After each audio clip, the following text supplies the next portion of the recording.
Hello viewers, welcome to our channel.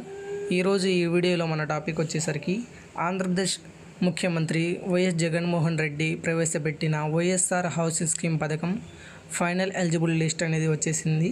దీంట్లో ముఖ్యంగా మనం చూసుకున్నట్టయితే మన యొక్క ఇంటి స్థలం యొక్క పట్టా నెంబర్ కూడా దీంట్లో అనేది యాడ్ చేయడం అనేది జరిగింది. ఈ యొక్క ఎలిజిబుల్ లిస్ట్ అనేది ఎలా చెక్ చేసుకోవాలి ఏంటిదనేది మీకు నేను ఈ వీడియోలో పూర్తిగా చూపిస్తాను, స్టెప్ బై స్టెప్ ప్రొసీజర్ వైజ్గా. మీరు ఎక్కడా కూడా స్కిప్ చేయకుండా లాస్ట్ వరకు చూడండి. ఇంకా వీడియో స్టార్ట్ చేసే ముందు మీరు కనుక నా ఛానల్ని సబ్స్క్రైబ్ చేయకపోతే వెంటనే కింద కనిపిస్తున్న రెడ్ కలర్ సబ్స్క్రైబ్ బటన్ని సబ్స్క్రైబ్ చేసుకొని పక్కనే ఉన్న బెల్ ఐకాన్ని యాక్టివేట్ చేసుకోండి. ఇలాంటి మరిన్ని ఆసక్తికర వీడియో చేయడానికి మీ సపోర్ట్ అనేది నాకు చాలా ముఖ్యం ఫ్రెండ్స్. ఈ వీడియోకి ఒక లైక్ చేసి మీరు సపోర్ట్ చేయండి. Subscribe now and press the bell icon. Andhra Pradesh state housing corporation dashboard friend ఇది. ఇందులో మీరు మీ యొక్క ఎలిజిబుల్ లిస్ట్ అనేది చెక్ చేసుకోవచ్చు. ఇక్కడ కనబడుతుంది కదా రిపోర్ట్ టైప్ అనేది. ఇక్కడ మీ యొక్క డిస్టిక్ అనేది ఇక్కడ district wise, division wise, constituency wise, mandal wise, panchayat wise, scheme wise అని ఉంది కదా ఫ్రెండ్స్. మీరు ఇక్కడ డిస్టిక్ వైజ్ అనేది సెలెక్ట్ చేసుకోండి. ఇక్కడ ఏరియా అని ఉంది కదా, ఇక్కడ ఏరియా దగ్గర ఆల్ ఏరియా సేమ్ యాస్టీజ్ ఎలా ఉందో అలాగే చేసుకోండి. ఇక్కడ మీ యొక్క క్యాస్ట్ అనేది ఉంది కదా, మీ యొక్క ఎస్సీనా, ఎస్టీనా, బీసీనా, ఓసీనా, మైనార్టీ అనేది ఇక్కడ మీరు అనేది ఇవ్వాల్సి ఉంటుంది. నేనైతే ఇక్కడ ఆల్ అనేది ఇచ్చేస్తున్నాను. ఇక్కడ కేటగిరీ ఉంది కదా ఫ్రెండ్స్, ఇక్కడ మాత్రం మీరు కంపల్సరీగా మీరు YSR housing 2016, YSR SPL housing, YSR housing, PMAY BLC, PMAY Grameen అని ఉంది కదా ఫ్రెండ్స్. ఇక్కడ మీరు అనేది వైఎస్ఆర్ హౌసింగ్ అనే ఆప్షన్ని క్లిక్ చేయాలి.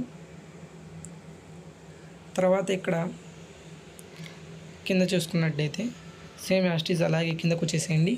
కిందకు వచ్చేసిన తర్వాత ఇక్కడ మీరు ఏ డిస్టిక్ అయితే ఆ డిస్టిక్, శ్రీకాకుళం అయితే శ్రీకాకుళం, విజయనగరం అయితే విజయనగరం, ఈస్ట్ గోదావరి అయితే ఈస్ట్ గోదావరి, కృష్ణా అయితే కృష్ణా, వెస్ట్ గోదావరి అయితే వెస్ట్ గోదావరి, అలా. నేనైతే ఇక్కడ గుంటూరు అనేది సెలెక్ట్ చేసుకుంటున్నాను.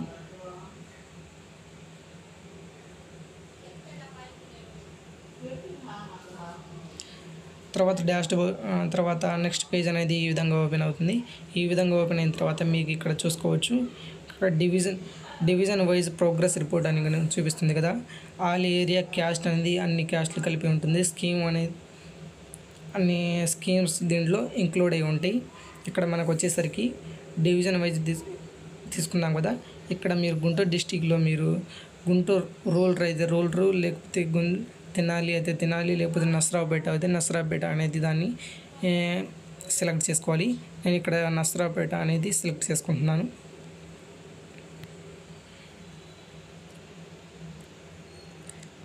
నెక్స్ట్ పేజ్ వచ్చేసరికి ఈ విధంగా ఓపెన్ అవుతుంది.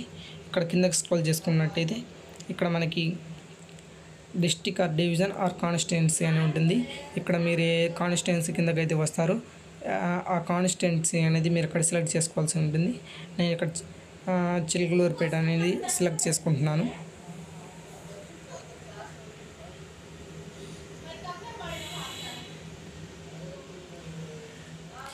నెక్స్ట్ పేజ్ అనేది ఈ విధంగా ఓపెన్ అవుతుంది. ఇక్కడ కనుక మనం చూసుకున్నట్టయితే ఇప్పుడు మండల్ వైజ్ వచ్చింది. ఇక్కడ మీరు 3 కనబడుతున్నాయి, 3 మండలాలు: ఎడ్లపాడు మండలం, నాదెండ్ల మండలం, చిలకలూరుపేట మండలం. ఇక్కడ మీరు ఏ మండలం అయితే ఆ మండలాన్ని మీరు సెలెక్ట్ చేసుకోవాల్సి ఉంటుంది. నేను ఇక్కడ చిలకలూరుపేట మండలం అనే దాన్ని సెలెక్ట్ చేసుకుంటున్నాను.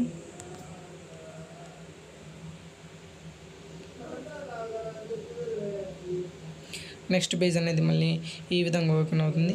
ఈ విధంగా ఓపెన్ అయిన తర్వాత ఇక్కడ పంచాయతీ వైజ్ అనేది చూపిస్తుంది. మీ పంచాయతీ వైజ్ అయితే మీకు ఏ పంచాయతీ కిందకైతే వస్తారో మీరు ఆ పంచాయతీ అనేది సెలెక్ట్ చేసుకోవాల్సి ఉంటుంది.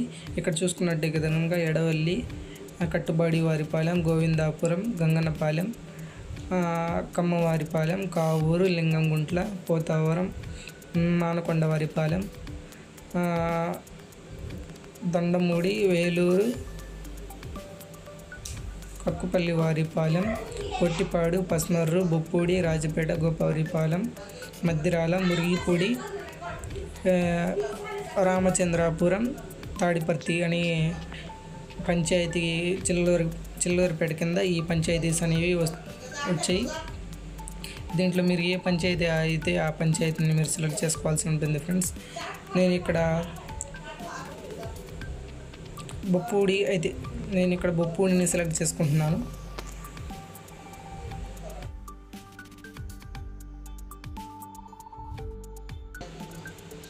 నెక్స్ట్ పేజ్ మనకి ఈ విధంగా ఓపెన్ అవుతుంది. ఇక్కడ కిందకి స్క్రోల్ చేసుకున్నట్టయితే మనకి ఇక్కడ కనబడుతుంది బెనిఫిషియరీ డీటెయిల్ వైజ్ రిపోర్ట్ అనేది వచ్చింది మీకు. ఇక్కడ మీ యొక్క ఎలిజిబుల్ లిస్ట్ అనేది ఇక్కడ మీరు చెక్ చేసుకోవచ్చు. మీ యొక్క పేరు కనబడుతుంది, మీ యొక్క విలేజ్, మీ యొక్క బెనిఫిషియరీ ఐడి, బెనిఫిషియరీ నేము, బెనిఫిషియరీ ఫాదర్ నేము, మీ యొక్క క్యాస్ట్, స్కీమ్ వచ్చేసరికి ఇక్కడ కనబడుతుంది కదా వైఎస్ఆర్ రూరల్ హౌసింగ్ అని. మీ అప్లికేషన్ అనేది అప్రూవ్ అనేది ఇక్కడ చూపిస్తుంది కనుక 2016 to 17 మధ్య మీరు అప్లై చేశారు. ఇక అప్లై చేస్తే కనుక మీకు ఇక్కడ స్టేటస్ అనేది మీకు ఇక్కడ యాక్టివ్ ఆర్ నాట్ అని ఉంది కదా, ఇక్కడ మీ యొక్క స్టేటస్ అనేది అప్రూవ్ అయినట్టు చూపిస్తుంది.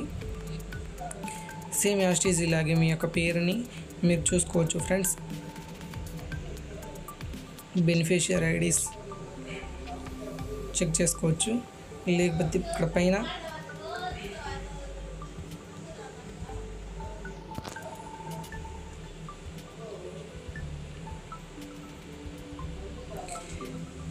నెక్స్ట్ పేజ్ అనేది ఏ విధంగా ఓపెన్ అవుతుంది. ఇక్కడ చూసుకుంటే కనుక మనం బెనిఫిషియరీ డీటెయిల్ వైజ్ రిపోర్ట్ అనేది ఉంటుంది. బెనిఫిషియరీ డీటెయిల్స్ అనేవి వస్తాయి. ఇక్కడ డిస్ట్రిక్ట్ ఉండు, mandal, village, beneficiary ID, beneficiaries name, beneficiary father name అనేది ఉంటుంది. మీ యొక్క అప్లికెంట్ అనేది అప్రూవ్ అయిందా రిజెక్ట్ అయిందా అనేది ఇక్కడ పక్కన చూసుకుంటే కనుక యాక్టివ్ ఆర్ నాట్ అనేది ఉంది కదా, ఇక్కడ ఎస్ అనేది ఉంటే కనుక మీ యొక్క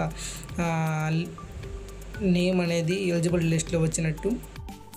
ఈ వెబ్సైట్ లింక్ని కింద డిస్క్రిప్షన్లో ప్రొవైడ్ చేశాను. మీరు అక్కడ నుంచి డైరెక్ట్గా మీ యొక్క ఎలిజిబుల్ లిస్ట్ అనేది మీరు చెక్ చేసుకోవచ్చు. ఈ వీడియో కనుక మీకు నచ్చినట్టయితే లైక్ చేయండి, కామెంట్ చేయండి అండ్ మీ ఫ్రెండ్స్ మరియు ఫ్యామిలీ మెంబర్స్ అందరికీ షేర్ చేయండి. ఈ వెబ్సైట్ లింక్ని కింద డిస్క్రిప్షన్లో ప్రొవైడ్ చేశాను. మీరు అక్కడ నుంచి డైరెక్ట్గా మీ యొక్క ఎలిజిబుల్ లిస్ట్ అనేది మీరు చెక్ చేసుకోవచ్చు. ప్రస్తుతానికి బెనిఫిషియరీ ఐడిని పట్టా నెంబర్గా తీసుకోవడం అనేది జరుగుతుంది.